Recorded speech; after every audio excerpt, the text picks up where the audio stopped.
Hi friends, இங்க பார்த்திருக்கிறது jet ஸ்கி point. இது மூணாறுல மாட்டுப்பட்டி டேம்ல இந்த ஜெட் ஸ்கி ரைடு வந்து போகலாம். இது கொஞ்சம் தூரம் கீழே இறங்கி தான் நம்ம போக முடியும். கொஞ்சம் ஸ்லிப்பரியா இருக்கும், பார்த்து கவனமா கீழே இறங்கணும். இந்த ரைடு வந்து 500 சார்ஜ் பண்றாங்க. 5 ரவுண்ட்ஸ் கூட்டிட்டு போவாங்க. ஃபர்ஸ்ட் ரவுண்ட் லாங்கா கூட்டிட்டு போவாங்க. அடுத்த 2 ரவுண்ட் வந்து மிடில்ல கூட்டிட்டு போவாங்க. அடுத்த 2 ரவுண்ட் வந்து பக்கத்துல இருக்கும். இந்த ஜெட் ஸ்கியை வந்து நம்ம டிரைவ் பண்ண முடியாது. நம்மள யாரு ஜெட் ஸ்கில கூட்டிட்டு போறாங்களோ அவங்க தான் டிரைவ் பண்ணுவாங்க.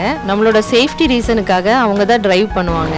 இருந்தாலும் இந்த ஜெட் ஸ்கி ரைடு ரொம்ப எக்ஸைட்டிங்கா இருக்கும். அது மட்டும் இல்லாம ரொம்ப அட்வென்ச்சரஸா இருக்கும். இந்த ஜெட் ஸ்கி ரைடு என்னோட பொண்ணு மட்டும் தான் போனா. அவளுக்கு இந்த ஜெட் ஸ்கி ரைடு ரொம்ப பிடிச்சிருந்துச்சு. அவ ரொம்ப என்ஜாய் பண்ணா. நீங்க மூணார் போனீங்கன்னா கண்டிப்பா இந்த ஜெட் ஸ்கி ரைட் ட்ரை பண்ணுங்க. உங்களுக்கு இந்த ஜெட் ஸ்கி ரைட் ரொம்ப பிடிக்கும். நீங்க உங்க பசங்களை கூட்டிட்டு போயிருந்தீங்கன்னா உங்க பசங்க வந்து இந்த ரைட் ரொம்ப என்ஜாய் பண்ணுவாங்க.